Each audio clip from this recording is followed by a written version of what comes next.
மார்கழி மாதம் என்பது பக்தியில் தொடங்கி ஞானத்தில் நிறைவு பெறும் ஒரு தெய்வீக காலம். அந்த மார்கழியின் ஆழத்தை நமக்கு உணர்த்தும் அரிய பொக்கிஷமாக திகழ்வது திருவெம்பாவை. திருவெம்பாவை பாடல்கள் கேட்பதற்கு இனிமையான இசை மட்டுமல்ல, ஆன்மாவை உலுக்கும் ஒரு தத்துவ அழைப்பு.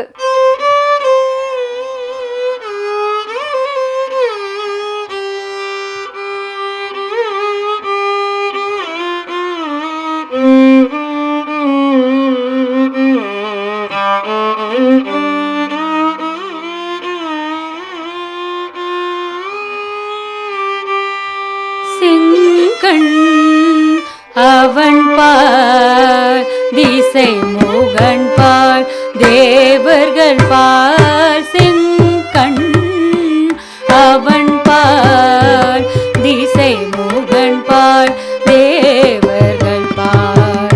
எங்கும் இல்லாததோர் இன்பம் நம் பாலதார். பொங்குண் கருங்குழலி நந்தம்மை கோதாட்டி. கொங்குண் கருங்குழலி நந்தம்மை கோதாட்டி. இங்கு நம் இல்லங்கள் தோறும் எழுந்தருளி செங்கமல பொற்பாதம் தருளும் சேவகனை அங்கண் அரசை அடியோங்க காரமுதை நங்கள் பெருமானை பாடி நலம் திகழ பங்கைய பூம்புணல் பாய் நாடேலோரெம்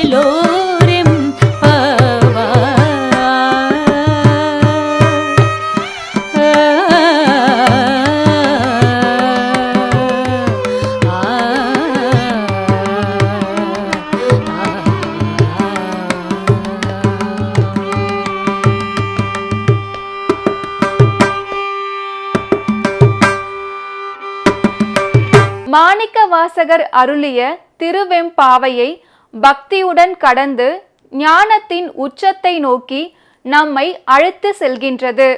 ஒவ்வொரு பாடலிலும் அகங்காரம் விலகும் நிலை, மெய்யுணர்வு பிறக்கும் தருணம், மனிதனின் ஆன்மா இறைவன் ஒன்றிணையும் அனுபவம் மிக நுணுக்கமாக பதிந்துள்ளது. இந்த ஆழ்ந்த கருத்துக்களை விளக்கமின்றி கேட்பது பெருங்கடலை தொட்டு திரும்புவது போலாகும். விளக்க உரை திருவெம்பாவையின் சொல்லடுக்குகளுக்குள் மறைந்திருக்கும் தத்துவத்தையும் ஞான சுடரையும் வாழ்க்கை உண்மைகளையும் வெளிச்சம் போட்டு காட்டுகின்றது. அது இறைவனை அடைய வேண்டிய உள் பாதையை நமக்கு தெளிவாக சுட்டி காட்டும் ஒரு ஆன்மீக வழிகாட்டி. மாட்சிமை மிக்க மக்கள் தொலைக்காட்சி நிறுவனத்தார்க்கும் மக்கள் தொலைக்காட்சி நேயர்களுக்கும் அன்பு கலந்த வணக்கத்தை இந்த இனிய நேரத்திலே தெரிவித்துக் கொள்கிறேன். நம்முடைய மணிவாசக பெருமான் திருவாய் மலர்ந்தருளியிருக்கிற திருவெம்பாவையிலே இன்றைய நாள் சிந்தனையாக நாம் 17வது பாடலை சிந்திக்க இருக்கின்றோம். அருமையான அந்த அற்புதமான பாடல் செங்கணவன்பால் திசைமுகன்பால் தேவர்கள்பால் எங்கும் இலாததோர் இன்பம் நம் பாலதா.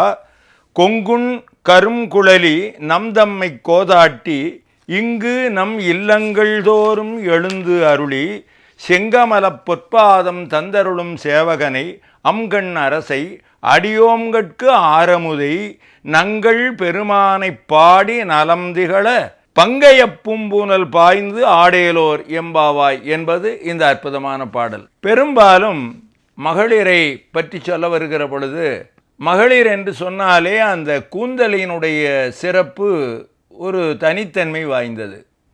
அதனால் குழல் என்றால் நம்ம இசைக்கின்ற புல்லாங்குழல்னு சொல்லுவோம் இல்லையா, அதையும் குறிக்கும். இங்கே குழல் என்பது கூந்தல், அதாவது கொங்கு உன் கரும் குழலி, கூந்தல்னாலே கருகருகரி என்று இருக்க வேண்டும். அதில் அரல் என்று சொல்லுகிற நிலையிலே அந்த நெளியாக எல்லாம் சொல்லுவோம், அதனால் அரல்னு சொல்லுவோம். அதுபோல் அந்த கூந்தலை மையமாக வைத்து அம்பிகையை கொண்டாடுகிற பொழுதே அம்பிகையை மட்டுவார் குழலி என்றும் மறுவார் குழலி என்றும் ஏலவார் குழலி என்றும் போற்றுவது மரபு. அந்த அமைப்பிலே இங்கே நம்முடைய மணிவாசக பெருமான் அழகாக அந்த பெண்மணியை விழிக்கின்ற பொழுது கொங்கு உன் கரும் குழலி, அதாவது கொங்கு என்ற சொல்லுக்கு தேன் மணம் என்கிற பொருளெல்லாம் உண்டு. அத்தகைய நல்ல தேன் மகரந்தம் எல்லாம் செறிந்திருக்கிற அற்புதமான நறுமணமிக்க அந்த நறுமண மலர்களை எல்லாம் சூடி இருக்கிற குந்தலை உடைய பெண்ணே என்பதாக இந்த விழி அமைகிறது. கொங்கு உன் கரும் குழலி. அந்த பெண்மணியை பார்த்து பாடுகிற பொழுது நம்முடைய பெருமான் இருக்கிறானே, அவனுடைய பெருமை சொல்ல முடியுமா? அதனால் அந்த பெருமானை சொல்லுகிற பொழுது நம் தம்மை கோதாட்டி, நம் இடையிலே இருக்கிற எத்தனையோ வகையான குற்றங்குறைகளை எல்லாம் நீக்கி நம்மை நெறிப்படுத்துவதற்காக பேரருள் புரிகிற அந்த பெரிய பெருமான் இருக்கிறானே, அந்த பெருமான் இந்த மார்கழி திங்களிலே நம்முடைய இல்லங்கள் தோறும் எழுந்தருளி, அதாவது ஒவ்வொருவருடைய இல்லங்களுக்கும் பெருமான் எழுந்தருளுகிறார். அதனால் அதிகாலையிலே வைகரை துயிலெழுந்து வாசல் பெருக்கி கோலம் இட்டு நல்ல தீபங்களை எல்லாம் ஏற்றி வைத்திருக்கிற அந்த இல்ல முகப்புகளிலே அந்த மிக அற்புதமான அந்த தோற்றப்பொலிவுடைய பெருமான் பெரிய பெருமான் என்ன செய்கிறானா, அழகிய திருவடிகளை எடுத்து அந்த இல்லங்களிலே பதிக்கிறான். செங்கமல பொற்பாதம், தாமரை போன்ற திருவடி, அந்த பொற்பாதம் தந்தருளுகிறான். அப்படிப்பட்ட அந்த பெருமான் அவன் எல்லோருக்கும் அருள் பாலிக்கின்ற தன்னழி உடையவன். வீரன் என்கிற பொருள் சேவகன் என்பதற்கு. அம்கண் அரசு. அத்தகைய பெருமான் என்ன செய்கிறான், அடியோங்கட்கு நமக்கு எல்லாருக்கும் ஆற அமுதமாக இருக்கிறான். அந்த பெருமானை நாம் பாடி பரவ வேண்டும். அத்தகைய அந்த பெருமானை அவனுடைய பெரும் சிறப்பை நினைக்கின்ற பொழுது அவனை செம்கணவன், அதாவது சிவந்த கண்களை உடைய திருமாலும் சரி நான்முகனும் சரி அவர்களெல்லாம் அப்பெருமானுடைய பெருங்கருணைத்திறத்தை அவனுடைய பேருள் வல்லமையை அறிந்திருக்கிறார்களா, தேவர்களெல்லாம் உணர்ந்திருக்கிறார்களா என்றால் சொல்ல முடியாது. ஆனால் அவன் அடியார்க்கு எளியன், அடியவர்க்கு எளியன் சிற்றம்பலவன் என்று மிக அழகாக பெரியவர்கள் சொல்லுவார்கள். அவன் அப்படிப்பட்ட பெருமை பொருந்தியவன். அவன் தருகிற இன்பத்திற்கு அளவே இல்லை. அவனே இன்ப வடிவானவன். அத்தகைய பேரின்பத்தை நல்குகிற பெரிய பெருமானை நாம் எல்லோரும் சென்று பாடி பரவி இந்த மார்கழி நோன்பை செம்மையான முறையிலே நாம் நிறைவேற்ற வேண்டும். அதனால் பங்கைய பூம்புனல் பாய்ந்து ஆடையலோர் எம்பாவாய். அதனால் என்னன்னா இப்போ அந்த நீர் ஆடுகிற பொழுது வரிசையாக ஒவ்வொரு நீர்நிலைகளை பற்றி நாம் சிந்தித்தோம். இங்கே பங்கைய பூம்புனல் என்பதால் நல்ல அழகிய தாமரை மலர்களெல்லாம் நிறைந்திருக்கிற திருக்குளம் என்று பார்க்கிறோம். இந்த குளங்களெல்லாம் பார்க்கிற பொழுது பெரும்பாலும் அதாவது மருத நிலத்தில் இருக்கிற குளங்கள், அங்கே பார்த்தோம்னா அந்த வளமை சிறப்பு எல்லாம் மிக அற்புதமாக பசுமை நிறைந்த அமைப்பிலே இருக்கும். எல்லா பகுதிகளிலும் தாமரை மலர்கள் பூத்து குலுங்கினாலும் அந்த மருத நிலத்திலே பார்க்கிற பொழுது ஒரு அழகான அந்த வனப்பு சொல்லி முடியாது. அதனால் அத்தகைய நிலங்கள் இருக்கிற பகுதிகளிலே இருக்கிற நீர்த்துறைகளிலே நீராடுகிற அந்த சிறப்பு ஒரு தனிச்சிறப்பு. அதனால் பங்கைய பூம்புனல், மென்மையான அந்த நறுமணம் மிக்க மலர்களெல்லாம் பூத்து குலுங்குகிற அந்த நீர்நிலையிலே நாம் எல்லாம் நீராடுவோம். அவன் வழங்குகிற இன்பம் அளப்பரியது. அத்தகைய இன்பத்தை நாம் பெற்று நீராடி மார்கழி நோன்பை செம்மையான முறையிலே நோற்போம் என்பதாக அமைகிறது இந்த திருப்பாடல். மீண்டும் இந்த ஒரு பாடலை நாம் சிந்தனைக்கு எடுத்துக்கொள்கிறோம். செம்கணவன்பால் திசைமுகன்பால் தேவர்கள்பால் எங்கும் இல்லாததோர் இன்பம் நம் பாலதா. அதனால் அத்தகைய இன்பம் நமக்கு கிடைக்கிறது.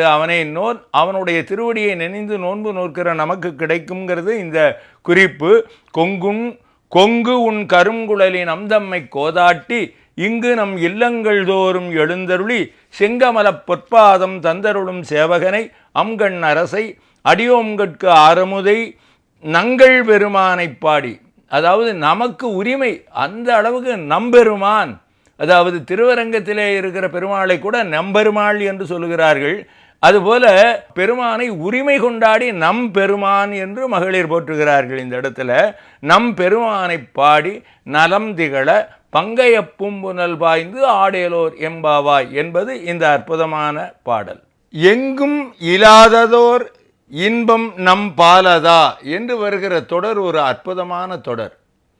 நன்று நாள்தோறும் நம்பினை போயரும் என்றும் இன்பம் தழைக்க இருக்கலாம் சென்று நீர் திருவேட்களத்து உள்ளுரை துன்று பொற்சடையானை தொழுமினே என்கிற அற்புதமான பாடல் வரிகளிலே என்றும் இன்பம் தழைக்க இருக்கலாம் என்று வருகிற ஒரு தொடர் அமைந்திருப்பது இந்த அற்புதமான பாடல் வரிகளோடு. அதாவது எங்கும் இல்லாததோர் இன்பம் நம்பாலதா, இத்தகைய இன்பம் கைமாறு கருதாது. அதாவது இறை வழிபாடு செய்கிற பொழுது நமக்கு அது வேண்டும் இது வேண்டும் என்றெல்லாம் வேண்டுகிற உலகியல் சார்ந்த குறிப்புகளோடு இறை வழிபாடு செய்வதை விட பெருமான் இருக்கிறான், அவன் நமக்கு என்ன தேவையோ அதையெல்லாம் அவனே அருள் செய்வான் என்கின்ற அந்த நம்பிக்கையோடு பெருமானை வணங்குகிற பொழுது எப்படி ஒரு குழந்தைக்கு என்ன தேவை என்பதை தாய் உணர்ந்து அந்த குழந்தையை பாராட்டி சீராட்டி பால் புகட்டி வளர்ப்பாளோ அதுபோல பெருமானுடைய கருணை தாயினும் மேலானது.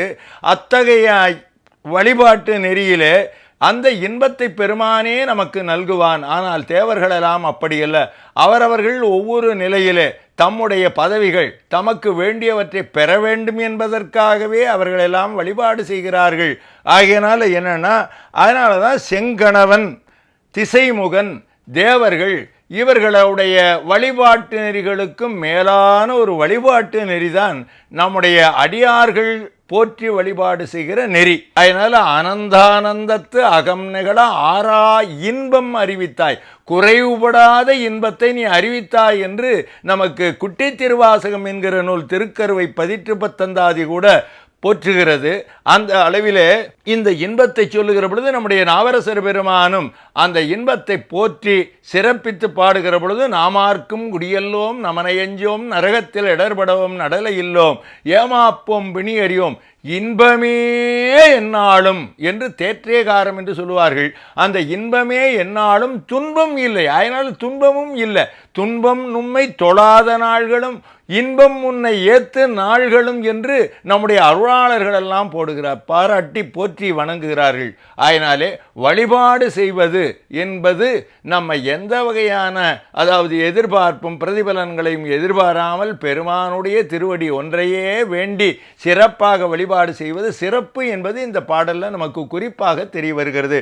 இந்த கருத்தைத்தான் மணிவாசக பெருமான் நமக்கு மிக அற்புதமாக எங்கும் இல்லாததோர் இன்பம் நம் பாலதா என்று போற்றுகிறார். இந்த தெய்வீக பயணத்தில் பங்கு பெற்று கேட்டு உணர்ந்து மகிழ்ந்து இணைந்த அனைவருக்கும் நன்றியுடன் அருள் தரும் மார்கரி என்ற இந்த நிகழ்ச்சியை இறைவன் அருளோடு இங்கே நிறைவு செய்கின்றோம். மீண்டும் அடுத்த நாளுக்குரிய பாசுரங்களோடு உங்களை சந்திக்கின்றேன். நன்றி, வணக்கம்.